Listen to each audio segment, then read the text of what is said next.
Now let's begin by telling you that confusion has engulfed the Lagos State House of Assembly as ousted Speaker Mudashiru Obasa stormed the complex with heavily armed police and civil defense officers. Arriving around 11:30 a.m. on Thursday, Obasa allegedly attempted to reclaim his position despite the indefinite recess. Reports have indicated that the Speaker's office doors have been forcibly opened, further escalating the crisis.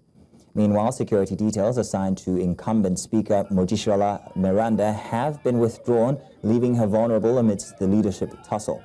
Calls have mounted for Governor Babajide Sanwo-Olu to intervene. The crisis has deepened since Obasa's removal on January 13th, with tensions persisting despite interventions from President Bola Tinubu and the APC. Stakeholders have urged swift action to restore stability and ensure the Assembly's security. Now, our correspondent Bernard Okede joins us live from the State Assembly complex for more update. Hello, Bernard. Thank you very much for keeping with the state of things at the complex. But what more can you tell us about the developments there from since we spoke last? Before we went live, before you came live on the news, we did get some very interesting announcements. And well, I wouldn't want you to take my word for it. I'd like you to hear from the gentleman who brought the announcement to all of us standing here in front of the House of Assembly. So I would like you to tell us who you are first of all. My name is Abdul Fattah Olagoke Ajibola. I'm the Special Advisor on Political and Legislative Matters to the Right Honorable Speaker, Lagos State House of Assembly, the person of Right Honorable Dr. Mudashiru Ajayi Obasa. Okay, and you made an announcement just here less than 10 minutes ago. What was it that you told the people, and how can you confirm this announcement? First, what did you say? I told Lagosians, APC members, passers-by, Mr. Speaker is back on the seat as the Speaker of the Lagos State House of Assembly after the recess that started few days into January. It was announced on the floor of the House that by the 18th of February, they're going to resume from the recess. Somehow, they were unable to resume. Today, they are back doing the normal thing in lawmaking and some other duties. How can you confirm who made this announcement? How can we confirm that truly he has, he has assumed the office that he was occupying before? Media guys were at the sitting. Any moment from now, you have it on the air. Okay. Now, I was equally at the sitting. Okay. And all the other honorable members, we know that before his arrival, before he came some weeks ago, out of the 40 members, we had about 36 of them who threw their weight behind Honorable Miranda. So are you saying that all 40 now are solidly behind Right Honorable Mudashiru Obasa? Well, there is nowhere it is stated that you need to have 40 or 39 of members to have the sitting. You understand? That's a quorum that you need to form. You understand? So many members were at the sitting, and the sitting was presided by the Right Honorable Speaker, Mudashiru Ajayi Obasa. Okay, and finally, where do we go from here now? What is the next step from here now? Well, no big deal. No big deal. You know, we are Mr. Speaker is a very democratic person. You understand? Well, to some of them that may be aggrieved, I don't know why they are aggrieved, I wouldn't know, but I can assure you that all is well, that APC is one big family, that the Lagos State House of Assembly is equally one big family. No rancor, no animosity, no vendetta, no problem. All is well at the Lagos State House of Assembly. All right, thank you very much, sir. Masino, before I throw back to you, there's a gentleman here who would tell us the mood of the people here in front of the Lagos State House of Assembly. Please, could you tell us your name, sir? My name is Niniola Adegoke Moru. Okay, and before we came live on the news, you were about to speak to me about how the people here are feeling. Could you tell us what exactly the mood is based on what we are seeing? What's going on now? Well, my position is not different from what my senior colleague. Atmosphere. Everybody's smiling, laughing, you understand me? And the whole system is back to normal. I told you before your station that the equilibrium of this place was disturbed. The stability was disturbed January 13th, it was not that Mr. Speaker was removed. It was the stability that was tested, and it has been restored back to normal. And believe me, we want everybody around us, but we don't need everybody. That is what the law said, and we abide to the law. As a democratic person, I'm referring to Mr. Speaker. As a democratic person, believe me, he's going to follow all the laws of, all the rules of this house to the letter, and we have no issue with anybody. Thank you very much. Well, Mazino, as they say in English, need I say more? You can see already what's going on, and you've heard from the people. But before there's one more of the leaders here who still wants to speak to us to tell us how she feels about it. Ma, please, could you tell us your name first? Thank you very much. My name is Honorable Bola Folabi. I'm the Special Advisor to the Right Honorable Speaker, Mudashiru Jayobasa, on Women Affairs and Poverty Alleviation. You can see the mood of everybody here. We are all happy, and Lagos State, just like my colleagues rightly said, is a APC in Lagos State, is a one big family, and House of Assembly equally one big family. Whatever that has happened in the past between January 13th till date, it has been pushed into the archives. No rancor, no whatever. You know, normal business continues. You understand? No victor, no vanquished. So we are happy. Lagos State is moving forward. APC is winning, you can see, and everything is going all well. We are progressives. So we thank God for everything. Thank you. Well, Mazino, so you've heard it. According to the information I have received, and you heard it live, the Right Honorable Mudashiru Obasa has been reinstated. We will still be waiting for more confirmation concerning this. But based on what the gentleman or gentlemen and lady have said, he has been reinstated. We have our colleague inside, Bettina Unweli. She's unable to join us live. So between now and when she comes out, or when we are being fed with more information, you know, we would let you know. Please hold on, Mazino. I think I have a message from Bettina here.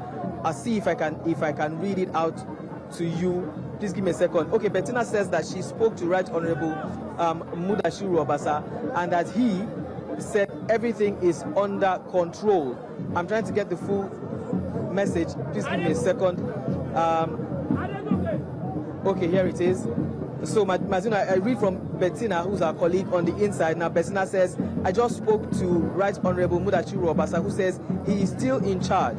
However, on the other hand, some House committee members represented by Honorable Stephen Ogundikwe says they have rejected Obasa totally. So we're still waiting to hear, like I said, official statements from the House or from the Lagos State government to know what exactly has happened. I know that the next few minutes or hours will still be dramatic, until eventually we get the official statement from the Lagos State House of Assembly and ultimately the Lagos State government. Well, Bernard, thank you very much for bringing us all that information, and also thank you to Bettina. We'll continue to come to you guys to give us details of the development at the Lagos State House of Assembly. Thank you very much again, Bernard. Now back to the news. Away from that, the detained leader of the proscribed indigenous people of Biafra, Nnamdi Kanu, has petitioned the Chief Justice of Nigeria, Justice Kudirat Kekere-Ekun, urging her to direct the Chief Judge of the Federal High Court, Justice John Toho, to resign, or rather reassign his case to another judge with proper jurisdiction.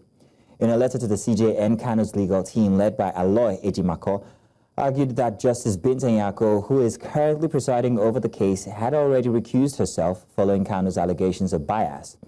Kanu is facing 7 counts of terrorism-related charges brought against him by the federal government.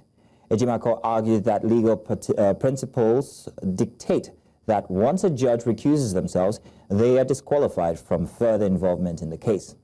He urged the CJN's administrative intervention to ensure that the case is reassigned. The Nigerian Air Force said Al-Qaeda-affiliated extremist groups were exploiting weak governance structures to expand their influence in Nigeria, West Africa, and the Sahel region. NAF also stated that porous borders in the Lake Chad Basin had allowed the extremist elements to sustain their activities, posing a persistent threat to national security and regional stability. The federal government, which also identified porous borders, added that ungoverned spaces also constitute major factors exacerbating terrorism and other emerging insecurity or other security threats in the West African region and the Sahel. Speaking at the first quarter meeting with branch chiefs, air officers commanding and commandants at NAF headquarters in Abuja, Chief of Air Staff Air Marshal Hassan Abubakar called for the implementation of a comprehensive counter-unmanned aerial vehicle system to safeguard troops and air assets. Now to discuss this, we're joined by security analyst and Executive Director, Elixir Trust Foundation, Emmanuel Ikule. Mr. Ikule, you're welcome. Thank you very much for joining us this afternoon. Thank you very much for having me. Now, Mr. Ikule, how do weak governance structures in Nigeria contribute to the operational effectiveness of Al-Qaeda-linked groups within the region? There's a saying that insanity is doing one thing over and over again and expecting different results. Saying that our borders are ungoverned or our borders are porous, or saying that weak leadership or governance is affecting or trying to exacerbate the works of a terrorist group, it's not a new thing. And it's the same thing we have been hearing over and over. If you already know that borders are porous, what have you done to fix it? If already you know that we have weak leaders that are failing to also carry out their mandate, what is the work of oversight of the houses of assembly and all that at different levels and different sectors? What is the work of oversight? And if you are failing to do this, then it's not too good every time. It's like most military, you rarely find most military leadership being online consistently like ours. We speak more online than the intervention that they should be carrying out in the field. So the weak leadership for me starts first from even the armed forces themselves. If they really want to fix this, then they should reduce being online and reduce talking to the media and try to fix the problem, because this very news and this very thing they are reporting, they have always been saying it over the years. Why have they not addressed it? The first way of fixing a problem is identifying the problem first and then the solution to it. If you have known the problem all this while, what have you been doing to fix it? People are dying, lives are being lost, and these persons are getting more grounds. So for me, yes, weak leadership, but it's also not just from governors, even themselves, they also have weak leadership. Now, Emmanuel, the Air Force is attributing poor governance and also porous borders to the situation there. Exactly how does poor governance and also the porous borders that they speak of, because when it comes to the Air Force, you wouldn't think that porous borders would be a thing. But how is this affecting the vulnerability in this situation here? Everything boils back to political will, and almost everything revolves around political leadership. So if our borders have been porous and have been unmanned and ungoverned for a long period of time, what is stopping those in leadership or the federal government or our current President Tinubu, from ordering the military to leave the works of police that they have been doing within the country to go back to those borders? What has stopped them to move even other policing, the Air Force, the military, to move them all to the borders to ensure that those borders are secure? What is also stopping? There are some places some countries that you don't really see military. They are just maybe across maybe 4 corners of the country, but they have planted certain ammunition and drones and all that in certain places in such a way that if you enter without permission, there are explosives being planted in such areas that you cannot just enter like that. What is stopping us from doing same things? We have been going on peacekeeping, we have been going on intervention, we have been going on training courses and UN interventions and see how things are being done. It is stopping them from bringing the good news and bringing those good initiatives back to us for it to help us. So the political will, it's those in leadership directing that this should be done. That is the first one. And then those around, knowing that the borders are porous or are not being built, what is also stopping from giving directive that it should be built? Then, in the absence of the political will directing that it should be built, and then they also, their leadership or the service chief failing to also plant ammunitions or plant these bombs or explosives that prevent people from just entering the way they want. what is stopping them from doing that? And if both the political will and then they also from them, their own leadership from the service chief is also failing, it's not just the work of one side, it's a group thing. And those at the local level have limits or nothing that they can do. If those service chiefs that have the authority to carry out operations, we have been having different names, operation this, operation that. This operation have been existing for years in certain locations. What are the achievements? Emmanuel, how do Al-Qaeda groups exploit these poor governance gaps to gain control over certain territories in Nigeria, like we've been hearing? What role does the NAF play in counteracting this? Okay, so if you look at the situation, governance situation in our country, many of the local governments, from the leadership, some governors, even some local government chairmen, they are not in their states. Most of them are living here, they are living in Abuja. So whatever happens at the rural areas, they don't know. And most times they are more concerned about budgetary allocations and what comes to them, and what will be their cut from the monies they are being accrued to the states. So when there are laws, and sometimes you find the houses of assembly also not paying attention to these little things. If the local government chairman they are resident in their states and governors are resident in their states, also the security officers with them are also resident, it increases the number of security personnel in those particular locations. And they also, because they want to be alive, they'll also be knowledgeable about the security concerns in those particular areas. But most times they leave those areas. And when they come time for campaign, you see them going to those rural areas to campaign. After campaign, they leave such areas. They may never go to those places again until after 8 years.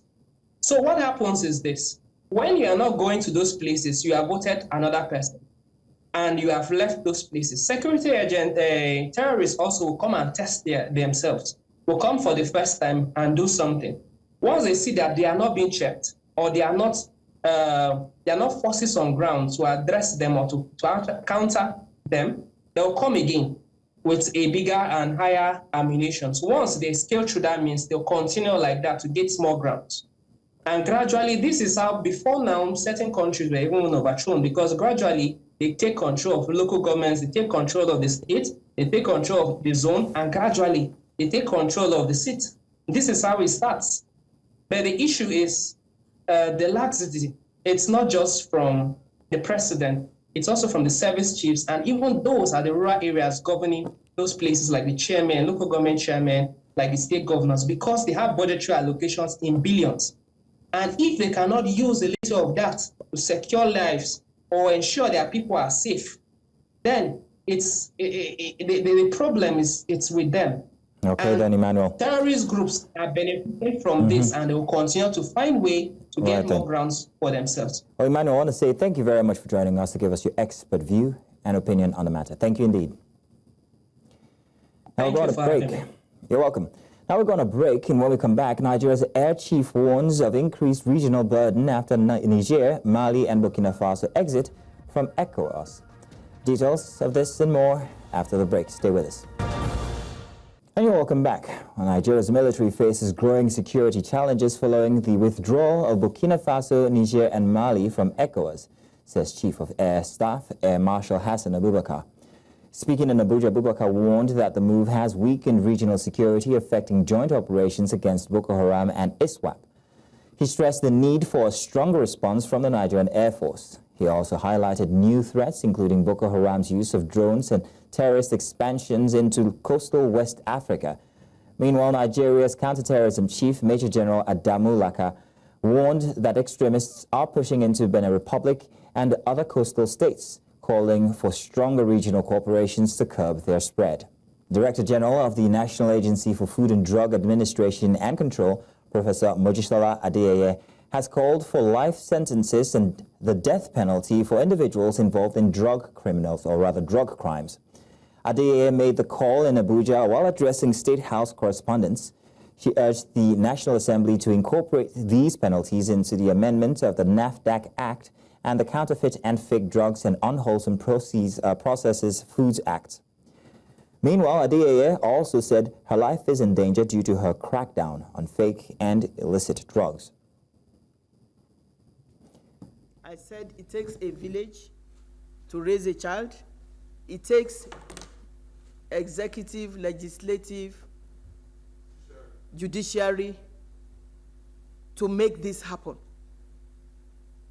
If somebody, not if, there was a case of somebody trafficking in Tramadol and they sentenced the person to 5 years or 250,000 naira. What is that? So the legislative has to come alongside with us. Customs have to come alongside, not with us. All of us working together because the life of our people matter. So the amendment is going to be very, very relevant in terms of moving forward. Provision in the amendment, yes. Sentencing, I mentioned that in my speech. Life imprisonment, death penalty, poker, proceeds of crime. You are operating in a big house. That house will be sold, and the money will go to the government. That is, those are the deterrents that are in place. Or that. Now, to help us make sense of this, we're joined by public affairs analyst and research analyst at DataFight, Lucy Okonkwo. Lucy, thank you very much for joining us this afternoon. Good afternoon. Great. Now, Lucy, how might the call for the death penalty for drug crimes impact the ongoing public discourse on decriminalization and also reform in Nigeria's drug laws? All right, okay, if we were to look at the issue, of course, first of all, I'm not an ethical economist, okay, because death penalty has a lot to do with ethics. That's one thing. But as an economist and someone who has something to do with social economic development, this will have a real impact on the health of our working population. And you know, when a working population is poor, that is, has poor health, you know, that population will have less capacity to produce. The capacity of that population will really decline. And that means a decline even in the prosperity of that nation. So is this a huge crime? Yes. Would this affect the country as a whole in terms of prosperity? Yes. But does it deserve a death sentence? Now, that is left for the moralists and the ethics to decide. Yeah. Okay, so what is NAFDAC's role in shaping public opinion on drug-related crimes? And how can the agency manage public reaction to such a controversial statement? All right, we had the case of, you know, this is not the first time this has happened. When Dora Akunyili, Professor Dora Akunyili was the Director General of NAFDAC, there was a way she handled reforms that led to the crackdown of, you know, the produce and the sale of counterfeit drugs that she was eventually made a national hero. I believe that one of the things that even this current administration of NAFDAC DG can do is go back and look at those policies she made. Look at those policies she made, how she handled that situation in the first place that eventually made her a national hero. That's one thing. And second thing that NAFDAC can do also is to maybe partner with the federal government, looking at our health budget, of course, partner with the federal government and see how they can partner with hospitals to see how they can make access to affordable and safe medicine and healthcare available, that people and maybe find ways through these hospitals to train people, nurses and people on how to identify these fake drugs and how to, you know, say no to them. That's one of the things that I believe NAFDAC can do to maybe alleviate this situation of counterfeit drugs. Yeah. So regarding the death penalty, you said you'd leave that to the moralists. But given that NAFDAC is a regulatory body, should its DG be making such statements, or should these matters be left to legal authorities and policymakers like you noted when I asked you? Of course, this is in between. Of course, she's so passionate about, I would say because she's so passionate about what she does, that's why maybe she is insisting on a death penalty because of the gravity and the weight of the problem and the effects and the impact this problem is having on the nation as a whole. But for her to be making and calling out for a death sentence, I believe that should be left for the legislature and the legal part of the country. Yes, that's it. Well, I want to say thank you very much, Lucy Konkwo, for giving us your opinion on the matter. Thank you indeed. Thank you. Have a good day. We're on a break now, and when we get back, we'll be rejoining our correspondents at the Lagos State House of Assembly, where there is that tussle going on for speakership positions still. Join us then. Welcome back. Now, from earlier today, we had been bringing you visuals from the Lagos City House of Assembly outside the complex, where we have people, supporters of the former Speaker Mudashiru Obasa, as they gathered to show support for him as he returned to the Lagos State House of Assembly complex. At the time, unknown exactly what his mission was, but they continued to rally and say that he is the rightful speaker. We have our correspondents who were on ground from the gates and inside of the complex to give us detailed information of exactly what's been happening. And currently still we have our correspondents Bernard Akede and Bettina Nweli, who are still there and will be bringing us more information. But let's take this from inside of the complex from earlier. As you rightly said, I'm here. So as I'm here, it simply means the house is on. Well, sir, on social media, we have it information flowing that you barged into this premises. Confirm it now. So we're trying to confirm from you. Can you tell us exactly so what are you implying? Are you saying that I broke it or I broke the door to get access? Is that what you are saying? I don't know, so sir. I go and confirm now. If you have heard, then confirm from your source. He will do what? Then allege will do what? Must prove. Okay, sir, have you been reinstated? Are you back now? I've told you repeatedly, I've never been removed. There's nothing like impeachment. So I don't know what you are saying. I've said this openly. Sir. That everybody, remove, what is it called? Impeachment or whatever, or removing is not democratic and constitutional. But in doing that, to achieve that, you must follow the due process. Nobody is against. I'm not against being removed. If I do that, then I'm not democratic.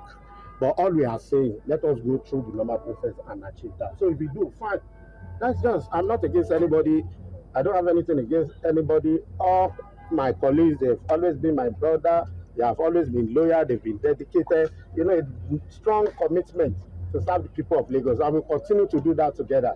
For me, I have no reservation, nothing against anybody, and no intention of victimization. So okay, sir, how are you going to the court? What is the case about? What is the case about? About who the current... I don't have anything like that. Okay, sir, are you not disturbed that currently members of the party, they are now being pitched against one another over this crisis? No, our party is one. We are all brothers and sisters. But we just had honorable members who said that... Party. Who said that they have a new leader now. Everybody is entitled to his or her. Thank you. So what's next? From earlier, just only moments ago, with with Mudashiru Obasa, as he told his side of the story regarding the position there at the Lagos State House of Assembly regarding the speakership position. Of course, you could hear there our correspondent, News Central's correspondent Bettina Nweli asking the questions there. We're hoping that we have Bettina, or at least Bernard, with us here, so that we can ask them specific questions regarding the details. And of course, yes, we do. Thank you very much, Bernard. Thank you very much, Bettina, for being with us. We'd like to find out exactly the details from the clip that we've just seen. Now, Obasa telling, he didn't exactly state whether he has been reinstated. In fact, he said there was no such thing as an impeachment. So that would mean that he was never removed as the speaker. But please do clarify for us exactly what his status is now. Bettina, please, if you could go. So just like we thought and expected, he answered as politically as he could when asked the question whether he still was the Speaker of the House. Obasa responded saying that as long as things hadn't taken a legal turn and the impeachment was still illegal, according to him, that as far as he's concerned, he's still in charge. But earlier on, we also spoke to other members of the House, a particular person who frontlined the speaking, Mr. Stephen, or Honorable Stephen Ogundikpe, which is from the, or who is from the Oshodi local government area, representing that area, saying that they have all rejected Obasa, and for that reason, there was no need for him to be showing face in the House of Assembly. In fact, we shared footages earlier of the members who were present. We had Honorable Ajamale, we had Honorable Ogundikpe, we had Honorable Desmond Elliott amongst the mix, just walking around the complex, showing a state of dissolidarity, if you say that, saying that they do not accept Obasa as the Speaker of the House of Assembly, and Miranda remains the person that they have chosen to lead the Assembly. But Obasa is still very adamant, saying that as far as he's concerned, he doesn't think that that is a possibility because the impeachment is still illegal. And he also mentioned that he doesn't think that any fracas going on is affecting members of the party. As long as he's concerned, they remain one big family, and there is no issue whatsoever at all. Now, Bettina, of course, he wasn't exactly specific regarding the other parties, the other members, the other legislators. They didn't exactly tell what their positions were, did they? They did say that they are not with it, but was there any process leading up to whether he's been reinstated, whether there even was a removal in the first place? Because everything still seems a bit sketchy. No real information regarding his status has been given. Well, according to the members that we spoke to, they say the matter is in court, and if the court says that Miranda is the person to continue as the Speaker, then so be it. But I think that somehow Obasa is hoping for some strange luck of fate that will turn things around and maybe bring him back into power legally, as the members of the House have already said that they vote Miranda to be the person who continues to be the Speaker of the House. We wait to see how the court proceedings will unfold, or if anything different will change. But right now, we do know that according to what Obasa said, nobody can stop him at the gate. No security can stop him from entering the House of Assembly. So the truth and the question still remains to be asked: is he really impeached, or is he still the Speaker to some level or of some sort? Okay, well, I don't know who's going to answer this next question, because you were on the inside and you've brought us information from the inside. Now, Bernard has been on the outside and he's giving us details and also some interviews with members of the supporters team there outside. I'm wondering if this information has reached them and how they've taken it, because from before, when we spoke to them, they were of the opinion that Obasa has been reinstated and is definitely the Speaker of the House.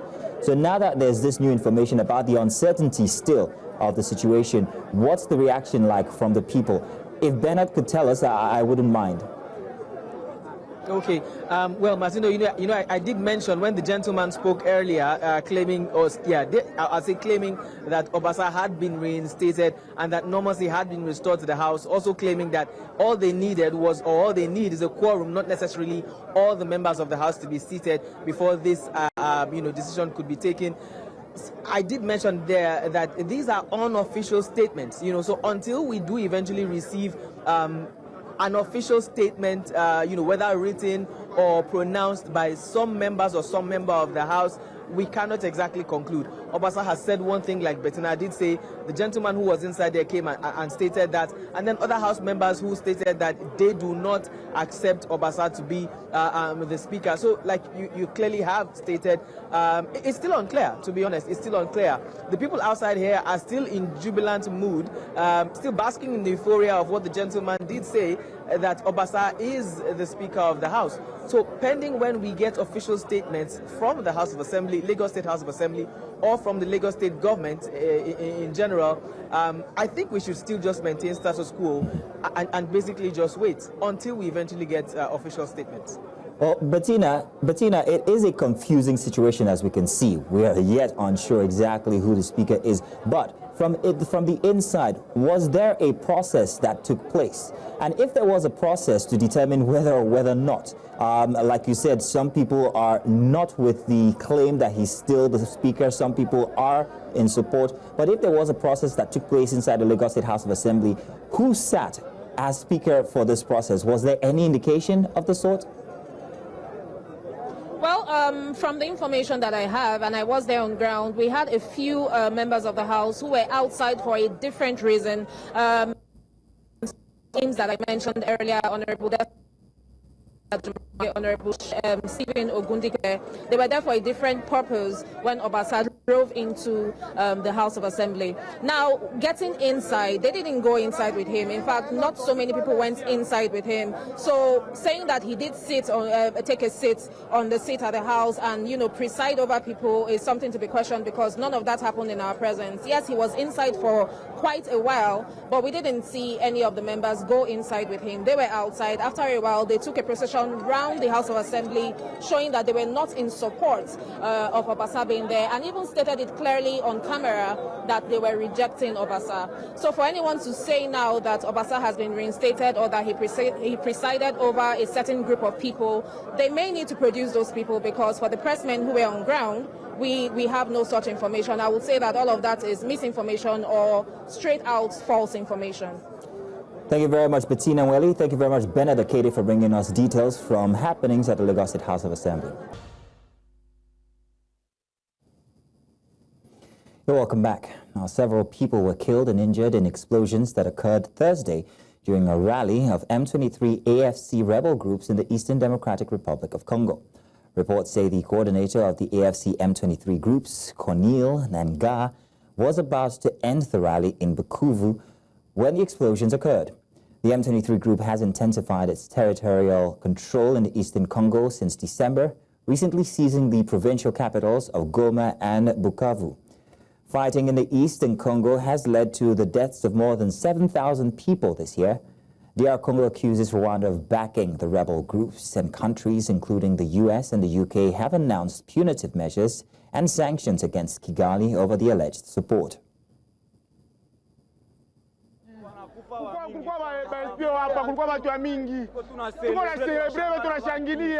Watu wanakufa hapa, wanaingia hapa kutoka tu president kutoka kuenda. Na ndio tueni nini? Watu baba kumbe walikuwa mushie hapa, ndio wanaua watu. Kwa kufa 7 persona mimi naona kwanza 7.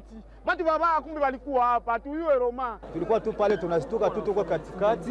Tunaona kitu moja inatoka kule yulu ndio ilitokea na pika pale tulikuwa pale. Watu kama 5 pale wanakufa pale City Plus. Lakini hatukujua kama ni nani ndio mwenye anapiga ile bombe. Bombe ndio ilitoka kule yulu wanaisukuma pale hivi. Hatukujua ni nani mwenye anaisukuma, tulikuwa pale shebo, lakini tunashangala tunaona bombe natoka kule yule inaangukia pale katika. South African President Cyril Ramaphosa has criticized the lobby group AfriForum for what he described as their troubling efforts to sow division within South Africa. This comes in light of AfriForum's visit to the United States, where they, alongside the Solidarity Movement, submitted a memorandum urging the U.S. government to intervene in South African policies. President Ramaphosa emphasized the importance of unity and warned that seeking foreign intervention threatens to deepen divides in the nation. AfriForum's CEO, Kali Creole, has defended their actions, stating that their attempts to engage with the White House stems from a belief that the South African government is ignoring their concerns. Raise one another and we build a nation. We will never be able to build a nation by just going to complain to other nations in the world. That's how we solve problems. Well, there are people who are saying that, you know, something needs to be done to them and all that. And I would say that we need to be sending a clear message to them that as far as we are concerned, as proud South Africans, we prefer that we should all stay here and solve our problems. And already what they are doing has spawned divisions in our nation. And that is not a nation building process of running around the world to try and have your problems solved. You are just sowing divisions. Because now a number of South Africans then start looking at others negatively. And I don't think that that is the right way to handle up.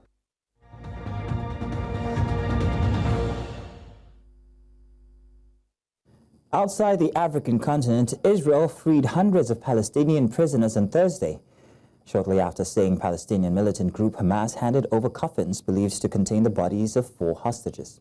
Prime Minister Benjamin Netanyahu's office said Israel had received the coffins of 4 fallen hostages and a process to formally identify them had started.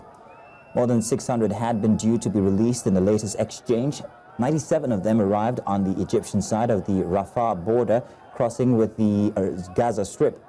Now, they were supposed to have been freed at the weekend, but Israel stopped the process following outrage over elaborate ceremonies Hamas had been holding to hand over hostages seized in its unprecedented October 7, 2023 attack. حرمان، شعور قهر وشعور فرح وشعور أمل. بالتالي المرة الماضية كانت حركة ما بتصدر عن عقال أو على دول أو على أنظمة، تصدر فقط من ميليشيات. ولكن رغم ذلك احنا متعودين، شعبنا متعود للصدمات، متعود للعقبات. لحظات لا توصف، فرحان كثير للأمانة الحمد لله رب العالمين. إن شاء الله يا الله يا رب يا رب يا رب. نور يا حبيبي سيدو تعالي. الحمد لله. سائد يا حبيبي. الحمد لله. يا عمي. هي لحظات عز، لحظات نصر، لحظات فخر، لحظات شرف، لحظات أمي، لحظات هذه بتمناها لكل بيت فلسطيني، بتمنى كل بيت فلسطيني عنده أسير يصل لهي المرحلة، وبإذن العالمين كل بيوتنا اللي عندهم أسرة بيض السجون تتبيض وروحوا لأهلهم يا رب العالمين. الحمد لله رب العالمين، الحمد لله. أما بنعمة ربك.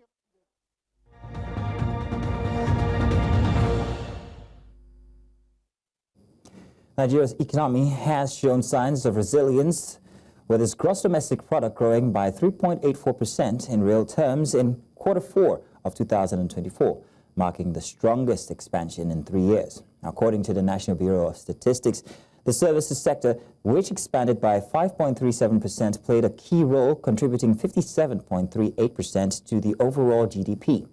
However, the agriculture and industrial sectors experienced slower growth during this period. For 2024, Nigeria's overall GDP stood at 3.40%, reflecting sustained recovery and resilience despite global economic uncertainties. Tajuddin Ibrahim, Director Research and Strategy, Chapel Hill Denham Securities, shared his thoughts on sustainable measures to improve the growth rate of the Nigerian economy on Business Edge. Stability is very important for you to ensure that consumers, purchasing power is not, watered down. The second thing that price stability is important is that you would see a situation where demand, will be strong, and also, volumes of output and consumption, can rise, significantly on the back of, price stability. So this is where I think, the fiscal authority really has to focus on, because the monetary. And that's all this hour. But before we go, let's take another look at some of our major stories. Ousted Speaker of the Lagos State House of Assembly, Mudashiru Obasa, has stormed the complex with armed police.